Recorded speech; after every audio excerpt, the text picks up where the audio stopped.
Das Coronavirus hat die vergangenen Wochen dominiert. Langsam kehrt wieder so etwas wie Normalität ein. Die Krise hat auch die Gewerkschaften auf den Plan gerufen, in Anbetracht von tausenden Arbeitslosen. Und das nicht nur in Österreich. Und die Arbeit wird nicht weniger, auch wenn die Krise vorerst vorbei ist. Viele Arbeitnehmerinnen und Arbeitnehmer sowie auch Unternehmer sind weiter verunsichert. Wir wollen daher unseren Beitrag leisten, aufklären und Fragen beantworten. Mein Name ist Martin von der Öffentlichkeitsabteilung der Gewerkschaft Wieder. Hallo und herzlich willkommen zu einer neuen Folge. Heute wollen wir uns der Gewerkschaftsarbeit in Frankreich und Italien annähern. Zugeschaltet sind mir hierzu Evelyn Brescanier, Gewerkschafterin aus Frankreich, Bonjour, und Massimo Frattini, Gewerkschafter aus Italien. Massimo. Evelyn, ich möchte mit dir beginnen. Wie haben sich die vergangenen Wochen in Frankreich dargestellt? Alors, oui, cette crise, elle a été...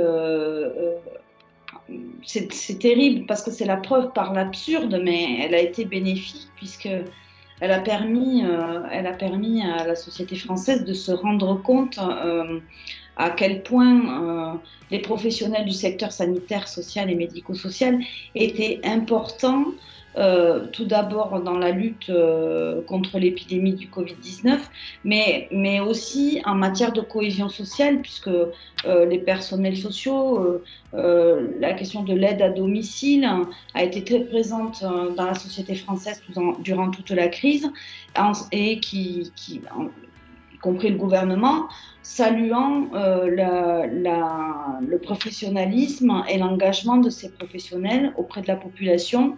Et oui, ça a mis le secteur en avant, cette crise a mis le secteur en avant, et il y a un impact positif à cette crise, puisque depuis le 25 mai,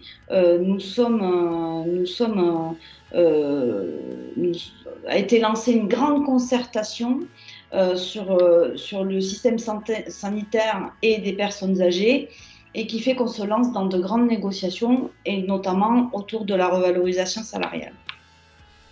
Massimo, die gleiche Frage an dich. Was ist in Italien in den vergangenen Wochen passiert? Hello, good morning, everybody. It's nice being here with you, and it's a pleasure to give you the information I have and sharing information for your members.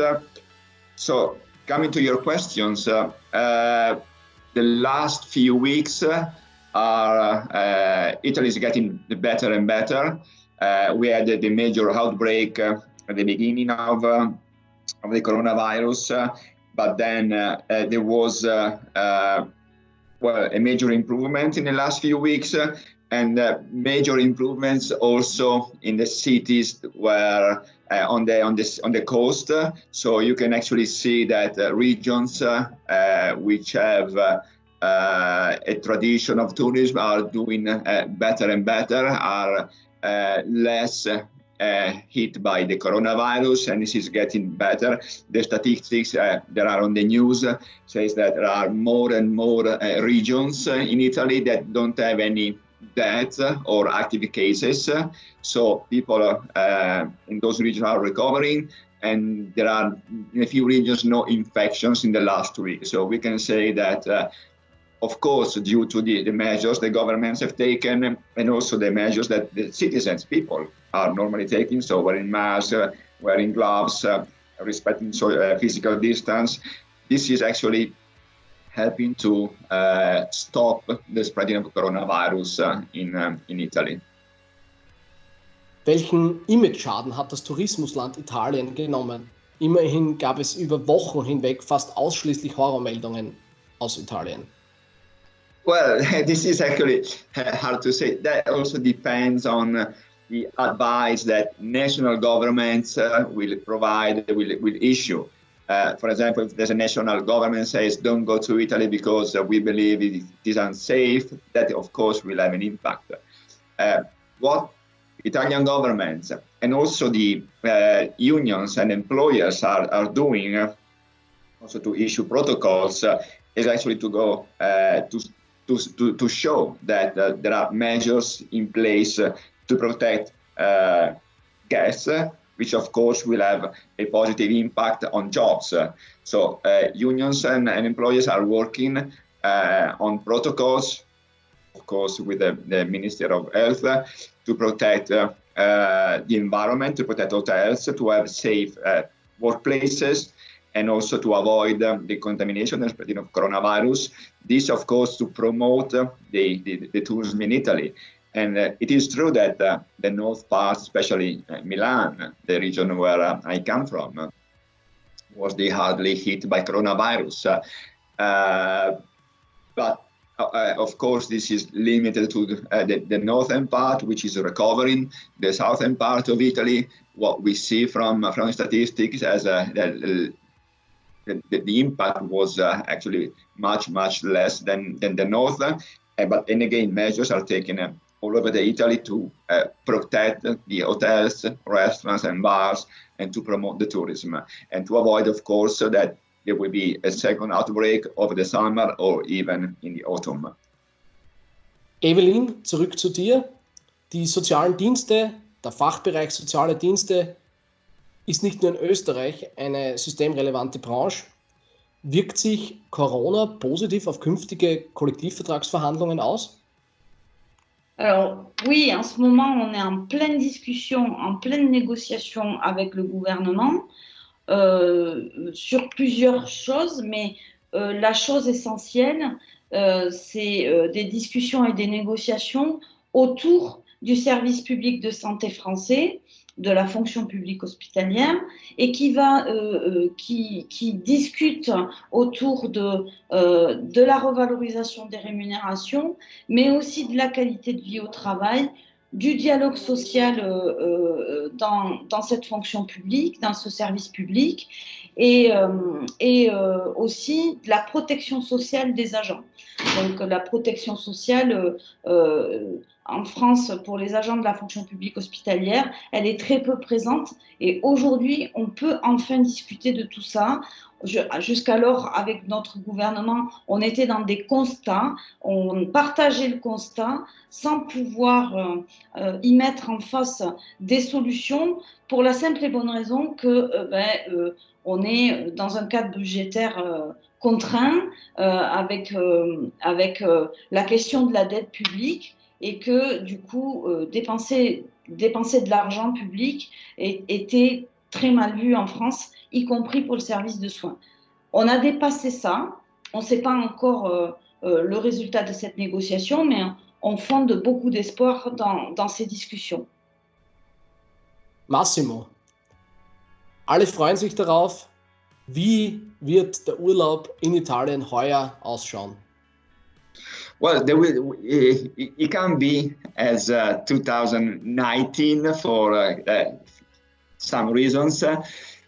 Of course, there will be less people on the resorts because we cannot deny that those last few months of lockdown had an impact on the economy, also on the Italians. They were on social benefits, so I'm not sure everybody can go on a holiday, or might be a bit cautious.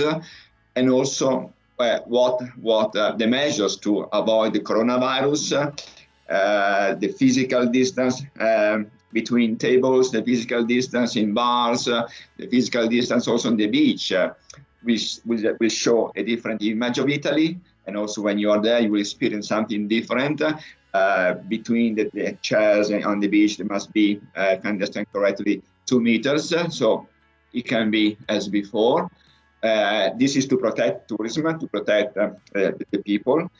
But in terms of the experience, the quality and the service that workers will provide, the food, that will be the same. There will be no difference. Of course, you can't have a table of 20 people all together having dinner as it was last year. This is to protect workers, to protect the tourism. But when you're sitting at the table with your family, you will enjoy the same food. So a bit different to see, but maybe the same experience you had in the past. Wie viel Erholung ist für die Gewerkschaft in Italien derzeit drin? Well, what I hear from my Italian colleagues from my previous job. Of course, they are now working 24 hours a day to protect workers. I mean, the law, the decree the government has issued to give social benefits also ban dismissals. So company who's benefiting those cannot dismiss workers, and this is something the union is carefully paying attention to avoid any mistreatment. I guess the work the union has to do right after the crisis is again how to protect workers and how to implement policies for a safe workplace, because workers are worried about the working condition that they will work in, and this is for the union I was working for, the FILCAM CGIL, is for, of course, tourism, but also retail. And actually, retail workers, those who are were working also during the coronavirus outbreak, because stores were open. I mean, how to protect those workers, how to reimagine the workplaces with this, and how to avoid the second waves in the autumn. This is something the union is doing. And also how to support the economy to recover. What are the measures, working together with the Employees Association, the measures to put in place and negotiate with the governments for the economy to recover.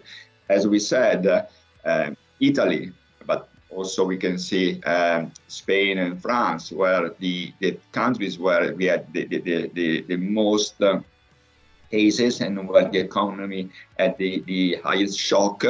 And so what are the measures that we are putting in place to support the economy, and what are the measures that amongst other unions in European countries we should ask and we should push for at European level. This is also something very important, how unions together can join forces and make some demands to Brussels, to the European institutions, to protect the economy and to protect workers at European level, which is, of course, as they are all correlated, linked, because nowadays whatever happens in euros has an impact bigger or maybe smaller, but it has anyway an impact on the everybody's economy. So this is what unions are doing: support local workers, but also have joint demands, common demands to protect the economy and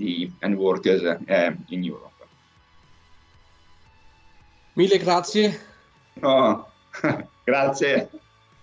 Evelyn, Massimo spricht von internationaler gewerkschaftlicher Verschränkung. Wie wichtig ist die Zusammenarbeit über Grenzen hinaus? Alors, on a été très impacté en France, mais on a aussi beaucoup regardé, y compris nous, syndicats du secteur de la santé, ce qu'il se passait dans les autres pays avec attention, et puis en essayant aussi, bien sûr, d'être solidaire et de pouvoir échanger des informations avec ces syndicats-là. Mais il y a une limite à ça. La limite, c'est que on était très occupés chacun de notre côté à aider les professionnels, ou en tout cas faire valoir les droits des professionnels de notre secteur, chacun dans son pays, lors de cette crise. Vous savez qu'en France, au début de la crise, et c'est pareil en Italie, il a manqué beaucoup d'équipements de protection individuelle, et on s'est battu bec et ongle pour que les professionnels soient équipés et ne partent pas au front sans matériel de protection. Je pense que dans cette période-là, la solidarité, elle a été d'abord aussi intellectuelle et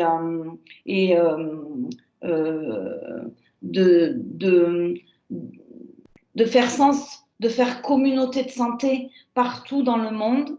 Et en Europe, on a été confronté au même problème. Il faudra sûrement, a posteriori, faire aussi une analyse ensemble. En France, on a beaucoup opposé le système de santé allemand et le système de santé français, disant que l'Allemagne avait, par rapport à la France, très très bien géré la crise par rapport à nous.